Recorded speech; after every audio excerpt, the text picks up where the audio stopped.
How's your smiles? Can you show it to us? So I'm in Montparnasse, Paris. I'm trying not to get hit because I'm actually on the street here in front of the Hotel Litre, which is, I guess, a 4-star hotel. I don't know exactly what 4 stars mean, but breakfast wasn't bad at 20 euros, so that's like, well, maybe it was kind of bad, 30 bucks for that. And we just had some like eggs and not bad bread, good bread. All right, let's turn the clock back 75 years in Paris. You're an unknown French philosopher by the name of Jean-Paul Sartre. You're smoking like crazy. You hook up with an American writer named Ernest Hemingway. Both unknown, both struggling. I'm both very cold and very hungry. Where do you go for a nice warm meal and a hot cup of coffee?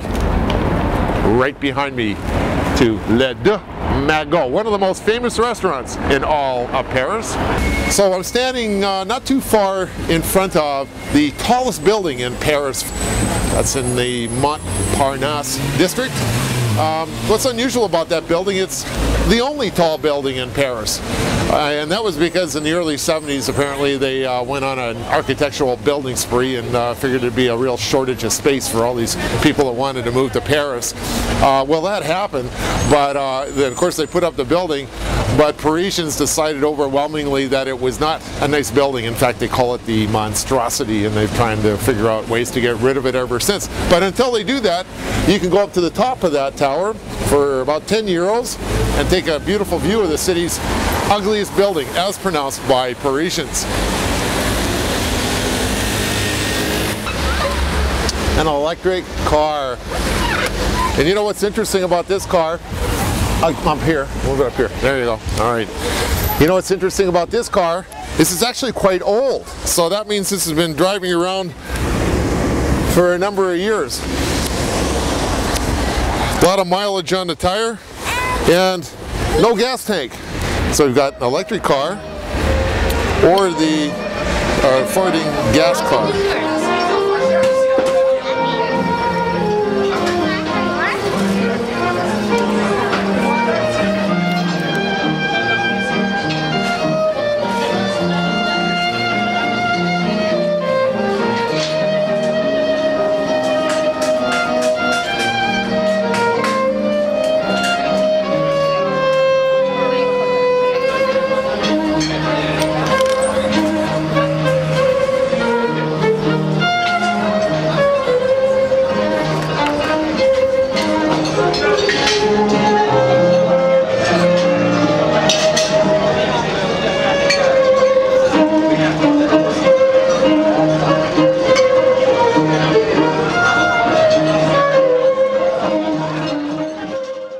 We've arrived 15 minutes by train west of Paris in the Palace of Versailles.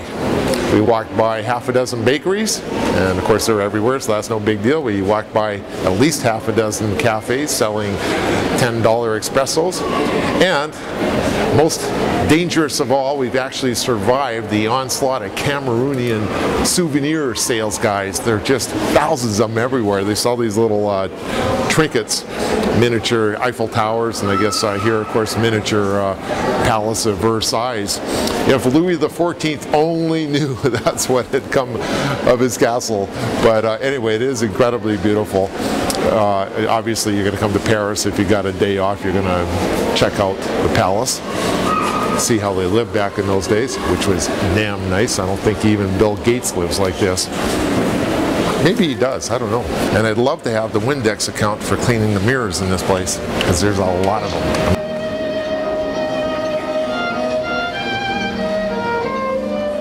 It's kind of a cheap brand. I figure a guy like Louis XIV would have gone for like Electrolux or maybe one of those meals or something, you know, but Hoover? I mean, come on, you can buy those at Sears for crying out loud.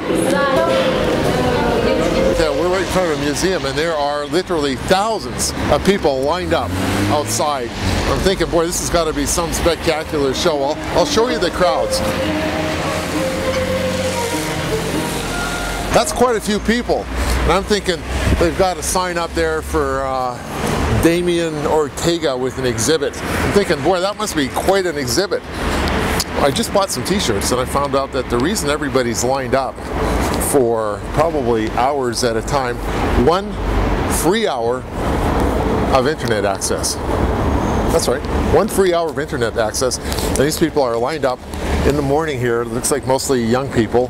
And I'm going to guess there's at least several thousand people here lined up for 1 free hour of internet access. I mean, I guess that means they don't have internet cafes, you know, the free ones where you get free access like we have so commonly in North America. Hey friends, come on, get on the program here. 1 hour of free internet access, come on, give it to them for crying out loud. Don't make these people stand out in the rain and the cold in Paris, France, 1st of December. Nice building though.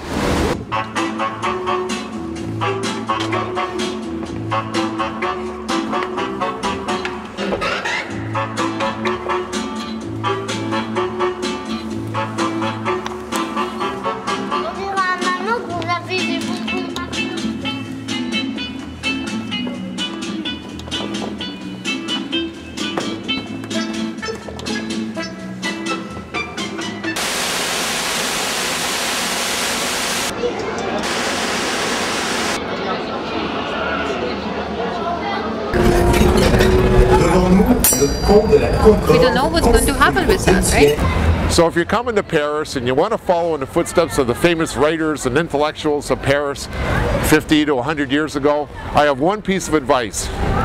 Bring lots of dough because you're going to need it.